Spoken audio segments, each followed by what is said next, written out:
Federalist Paper 1, Part 5. In the course of the preceding observations, I have had an eye, my fellow citizens, to putting you upon your guard against all attempts, from whatever quarter, to influence your decision in a matter of the utmost moment to your welfare by any impressions other than those which may result from the evidence of truth. You will, no doubt, at the same time, have collected from the general scope of them that they proceed from a source not unfriendly to the new Constitution. Yes, my countrymen, I own it to you that after having given it an attentive consideration, I am clearly of opinion it is your interest to adopt it. I am convinced that this is the safest course for your liberty, your dignity, and your happiness. I affect no reserves which I do not feel. I will not amuse you with an appearance of deliberation when I have decided. I frankly acknowledge to you my convictions, and I will freely lay before you the reasons on which they are founded. The consciousness of good intentions disdains ambiguity.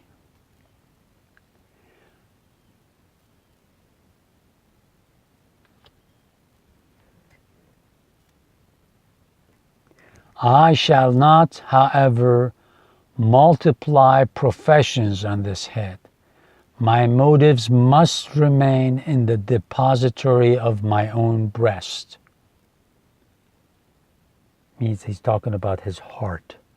My arguments will be open to all and may be judged of by all. They shall at least be offered in a spirit which will not disgrace the cause of truth.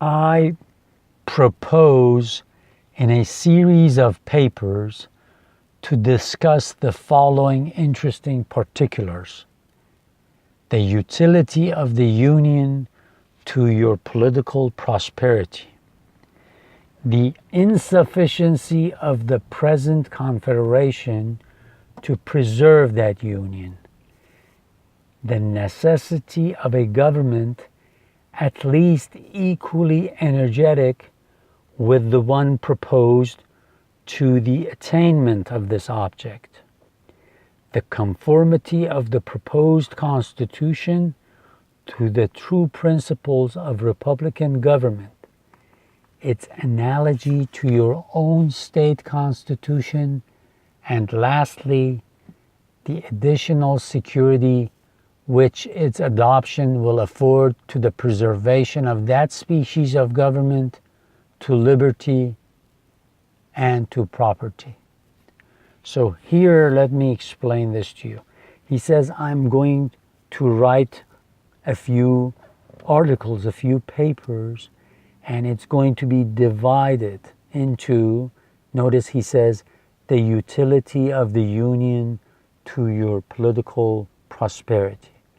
In the first 15, 16 papers, he talks about why it is important for us to stay united, why it's important for the 13 new states to stay united. And then after that, in a few papers, he tells you why the insufficiency of the present Confederation to preserve that Union. Because at the time, like I said, United States had a first Constitution.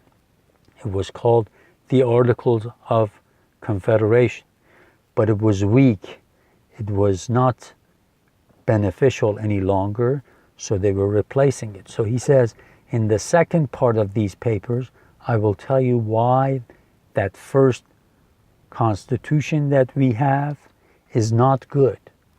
Then he says that he's going to talk about the form of this constitution, because he's going to say it's going to be a republican form of constitution. It's going to form a republican form of government, and it's going to be very close to the ones you have in the states, because in 13 different states they had 13 republican, they had 13 constitutions that guaranteed the government to be in the form of a republican form of government. And then he continues, in the progress of this discussion, I shall endeavor to give a satisfactory answer to all the objections which shall have made their appearance that may seem to have any claim to your attention. They were criticizing this new constitution in newspapers, so he says, I'm going to answer these criticisms. I'm going to say that these people who are telling you this new constitution is not good, they're wrong. And I will show it to you. Then the last paragraph says, it may perhaps be thought superfluous to offer arguments to prove the utility of the Union, a point, no doubt, deeply engraved on the hearts of the great body of the people in every state, and one which, it may be imagined, has no adversaries. But the fact is that we already hear it whispered in the private circles of those who oppose the new Constitution, that the 13 states are of too great extent for any general system, and that we must of necessity resort to separate confederacies of distinct portions of the whole. This doctrine will, in all probability, be gradually propagated till it has votaries enough to countenance an open avowal of it. For nothing can be more evident to those who are able to take an enlarged view of the subject than the alternative of an adoption of the new Constitution or a dismemberment of the Union. It will therefore be of use to begin by examining the advantages of that union, the certain evils and the probable dangers to which every state will be exposed from its dissolution. This shall accordingly constitute the subject of my next address. And here he says there are people who are writing in the papers and are saying that instead of having one union uniting all the states, they want 3 or 4 confederacies. In other words, they want, like, let's say, states in the south to unite under one confederacy, the states in the middle to unite under one confederacy, and the states up in the northeast to unite under one confederacy. He says, this is crazy, and I am going to prove it to you in the following papers, in the following articles. I am going to describe and explain to you why. Please make sure you try to watch the videos that I mentioned. Those will give you a good background, and as we go forward, I will recommend books, other videos that will be really helpful to you. If the English language is not your first language, you have to be able to, you have to know something about the context of the time these papers and the U.S. Constitution was written. So videos are very helpful till you improve your command of the English language, and then you can start reading a lot of books, because there are lots of books, good books available for you to read and learn a little bit more deeply.